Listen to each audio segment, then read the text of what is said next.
안녕하세요. 오늘도 여러분께 작은 지혜 한 조각 더하는 느낌 한 조각입니다.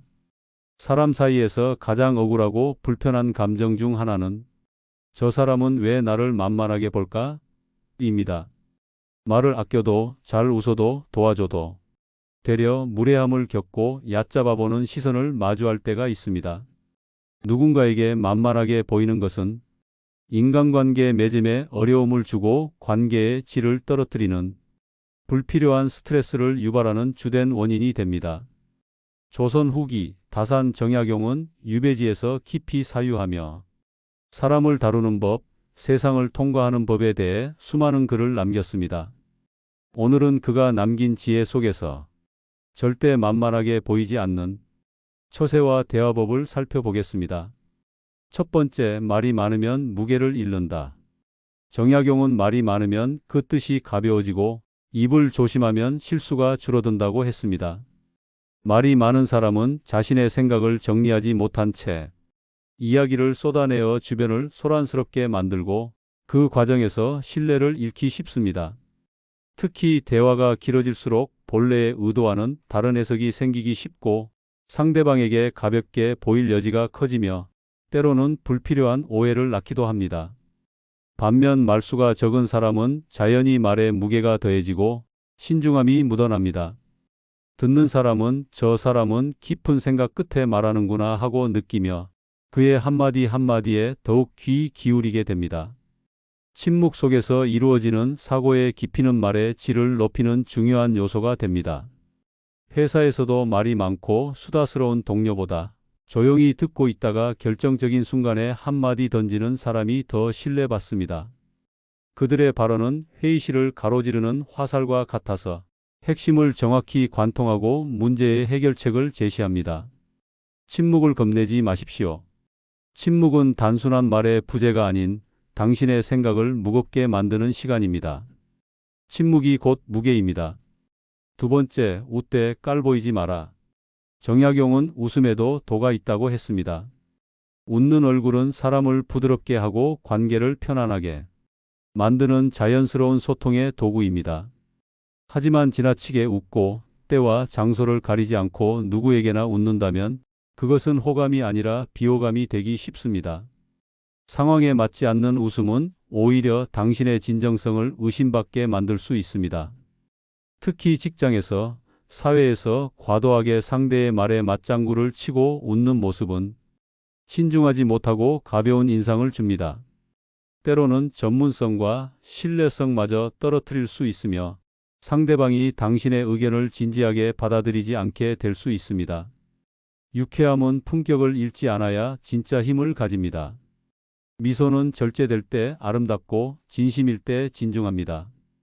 적절한 순간에 따뜻한 미소는 천마디 말보다 강력한 소통의 도구가 될 수 있습니다. 그저 잘 웃는 사람이 아니라 어떤 상황에서도 중심이 흐트러지지 않는 사람으로 보이길 원한다면 웃음에도 경계를 세워야 합니다. 때와 장소, 상황에 맞는 적절한 웃음은 당신의 신뢰도를 높이고 관계의 질을 향상시킬 것입니다. 세 번째, 감정은 얼굴에 두지 마라. 다산은 감정을 절제하지 못하는 사람은 자신을 드러내는 법밖에 모르는 사람이라고 했습니다. 우리는 살면서 수많은 감정의 파도를 마주하게 됩니다. 기쁨이나 분노, 억울함이나 실망이 표정과 말투에 그대로 드러나면 상대는 당신을 조종하기 쉬워집니다. 감정의 동요가 뚜렷하게 보이는 순간 당신은 이미 상대방에게 약점을 보인 것과 다름없습니다. 특히 분노는 무게를 지우고 슬픔은 약해 보이게 만듭니다. 순간의 감정에 휘둘려 보이는 것은 전문성과 신뢰성을 크게 손상시킬 수 있습니다. 감정은 보여주는 것이 아니라 다스리는 것입니다. 이는 감정을 부정하라는 것이 아니라 그것을 현명하게 다루라는 의미입니다. 유배지에서도 정약용은 참았고 가슴속에 눌렀습니다. 그렇게 감정을 가라앉히며 사람과 세상의 본질을 꿰뚫는 눈을 갖게 되었습니다. 이는 단순한 인내가 아닌 더 큰 통찰을 얻기 위한 수련의 과정이었습니다. 감정을 잘 감춘다는 것은 두려움을 감춘다는 뜻이 아닙니다. 스스로를 지킬 줄 안다는 뜻입니다. 이는 약함이 아닌 강함의 표현이며 성숙한 인격의 증거입니다. 네 번째, 적당한 거리감은 존중을 만든다. 정약용은 사람 사이의 적당한 간격은 예의의 시작이다라고 했습니다. 이는 단순한 물리적 거리가 아닌 마음의 거리를 의미합니다. 지나치게 다가가면 불편해지고 너무 멀면 차가워집니다. 가깝되 조심스러운 관계, 말을 섞되 중심을 잃지 않는 태도가 바로 당신의 품격이 됩니다. 이러한 균형 잡힌 거리는 서로에 대한 존중과 배려를 나타내는 중요한 표현이 됩니다. 우리는 때때로 친밀함이 호감을 줄 거라 생각하지만 경계 없는 친근함은 오히려 만만함을 불러옵니다. 너무 쉽게 다가가는 것은 상대방의 개인적 공간을 침범하는 것일 수 있으며 이는 종종 관계의 질을 떨어뜨리는 원인이 됩니다. 말을 아껴야 무게가 생긴다는 말처럼 거리도 아껴야 존중이 생깁니다. 적절한 거리는 서로에 대한 이해와 배려의 시작점이 되며 이는 건강하고 지속 가능한 관계의 기초가 됩니다. 다섯 번째, 호의를 쉽게 베풀지 마라. 다사는 선을 행하되 가볍게 주지 마라는 깊은 통찰을 남겼습니다. 우리는 종종 좋은 마음에서 누구에게나 쉽게 도움의 손길을 내밀고 어떠한 요청이라도 거절하지 않으려 합니다. 하지만 이러한 무분별한 호의는 결국 사람들의 마음속에 감사함이 아닌 당연함이라는 씨앗을 심게 됩니다. 오늘 베푼 친절은 내일이면 의무가 되어 왜 이번에는 도와주지 않느냐는 원망으로 돌아옵니다. 시간이 흐를수록 당신의 순수했던 호의는 색이 바래고 결국 그저 그런 일은 늘 해주는 사람이라는 고정된 이미지만 남게 되는 것입니다. 정약용은 이러한 인간의 심리를 꿰뚫어 보았기에 도움을 줄 때도 분명한 이유와 기준이 있어야 하며 모든 이에게가 아닌 신중하게 선택된 대상에게 베풀어야 한다고 강조했습니다. 진정한 호의의 가치는 당신만의 판단과 원칙이 서 있을 때 더욱 빛나고 의미 있게 다가갑니다. 소중한 당신의 에너지와 선의를 아무에게나 함부로 나누어 주지 마십시오. 그것이 결국 당신과 상대방 모두를 위한 길입니다. 여섯 번째, 약점을 말하지 마라. 다사는 깊은 통찰력으로 마음을 털어놓을 만한 사람은 생각보다 훨씬 적으니 함부로 자신의 속내를 보이지 말라고 조언했습니다. 우리는 때로 진정성 있는 관계를 맺고자 하는 마음에 스스로의 단점이나 상처 혹은 현재의 어려움을 먼저 드러내곤 합니다.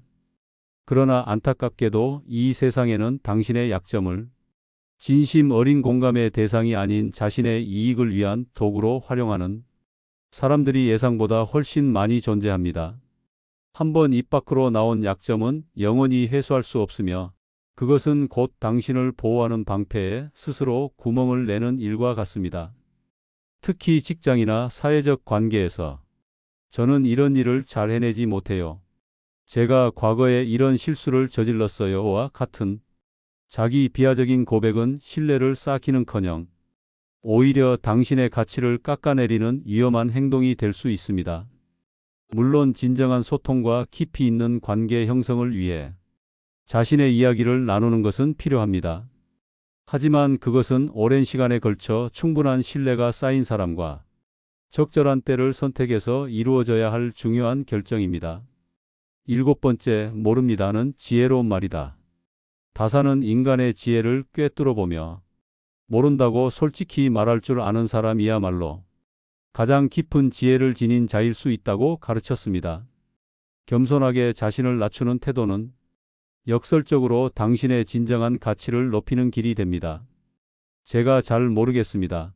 그 부분에 대해 더 생각해 보겠습니다라는 정직한 고백은 상대방에 대한 깊은 존중을 보여주는 동시에 당신이 신중하고 진중한 사람이라는 긍정적인 인상을 남기게 됩니다. 특히 격한 감정이 오가는 말싸움의 현장이나 첨예한 의견 대립이 있는 회의 자리, 복잡한 갈등 상황에서 모르겠습니다라는 한마디는 상대의 날선 감정을 누그러뜨리고 문제를 해결할 수 있는 새로운 여지를 만들어냅니다. 진정으로 지혜로운 사람은 말할 수 있는 순간에도 침묵할 줄 알며 알고 있는 것도 모른다고 말할 줄 아는 그 겸손함의 가치를 깊이 이해하고 있습니다. 8번째, 꾸짖되 분노하지 마라. 정약용이 관직에 있을 때 보여준 특별한 모습이 있습니다. 그는 부하 직원을 질책하거나 잘못을 지적해야 할 때조차 결코 감정적인 분노를 드러내지 않았습니다. 그 이유는 분명했습니다. 분노에 휘말린 말은 그 내용이 아무리 옳다 하더라도 그 힘을 잃고 맙니다. 격한 감정을 동반한 옳은 말을 하는 사람보다 차분하고 단단한 중심을 지키며 말하는 사람이 청자의 마음에 더 깊은 울림을 주고 더 강력한 영향력을 발휘하게 됩니다. 자녀 교육에 있어서도 이 원칙은 변함없이 적용됩니다. 큰 소리로 훈계하면 일시적인 위축은 가져올 수 있으나 그것이 아이의 마음속에 진정한 깨달음의 씨앗을 심기는 어려울 것입니다. 다사는 늘 냉철한 이성으로 상황을 설명하고자 했으며 그 설명에 한치의 오류도 없도록 자신을 끊임없이 단련하고 수양했습니다. 필요한 질책은 하되 감정을 절제하고 해야 할 말은 하되 분노를 걷어내는 것. 바로 그것이 진정한 리더가 지녀야 할 무게 있는 말하기의 비결입니다. 9번째, 침묵 뒤에 말하라. 침묵은 단순한 말의 부재가 아닌 가장 강력하고 깊이 있는 대화의 한 형태입니다. 정약용은 이러한 통찰을 바탕으로 말을 아끼는 사람이 내뱉는 한마디의 가치는 수많은 말의 가치보다 더욱 깊고 의미 있다고 강조했습니다. 주변의 모든 이들이 앞다투어 말을 쏟아낼 때 고요히 침묵을 지키는 사람, 감정의 폭풍이 휘몰아치는 순간에도 한 걸음 물러나 숨고르기를 할 줄 아는 사람은 그 존재만으로도 깊은 주목을 받게 됩니다. 그리고 그처럼 신중하게 선택된 침묵 끝에 마침내 입을 열어 전하는 한마디는 듣는 이의 마음을 움직이는 강력한 힘을 갖게 됩니다. 침묵은 결코 무기력하거나 소극적인 태도가 아닙니다. 오히려 그것은 더 깊은 통찰과 더 현명한 판단을 위한 가장 적극적이고 강력한 준비 과정입니다.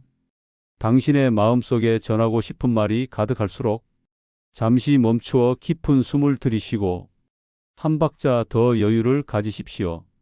바로 그 순간의 침묵이 당신의 존재감을 한층 더 빛나게 만들 것입니다. 10번째, 사람을 평가하지 마라.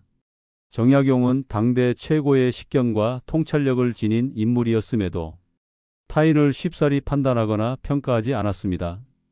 그는 깊은 지혜로 한 사람을 진정으로 이해하기 위해서는 그 사람이 쌓아온 시간의 무게를 헤아려야 한다고 가르쳤습니다. 누군가를 단순히 첫인상이나 외면적인 모습 혹은 일시적으로 보여주는 태도만으로 쉽게 판단하고 재단하려 드는 사람은 결국 자신 또한 그러한 피상적인 잣대로 평가받게 될 것입니다. 당신이 타인을 향해 던진 성급한 판단은 시간이 흐른 뒤 예기치 않은 순간에 오히려 당신의 마음을 아프게 하는 날카로운 칼날이 되어 돌아올 수 있습니다.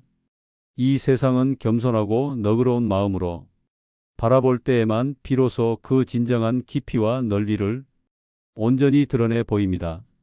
섣부른 판단으로 타인을 재단하지 마십시오. 그러한 자세야말로 당신의 그릇을 더욱 크고 넓게 만드는 지혜가 될 것입니다. 다산 정약용은 당대 최고 지성인이면서도 18년간 유배를 살았습니다. 그 시간 동안 그는 말과 행동, 사람과 세상을 1000번 만번 곱씹으며 살아가는 법을 익혔습니다. 그가 남긴 처세의 지혜는 오늘날에도 통합니다.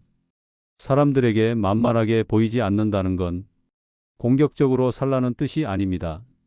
조용히 단단하게 당신을 지키는 것입니다. 오늘 하루 당신의 말과 태도, 침묵에 조금 더 무게를 실어보시기 바랍니다. 느낌 한 조각이었습니다. 감사합니다.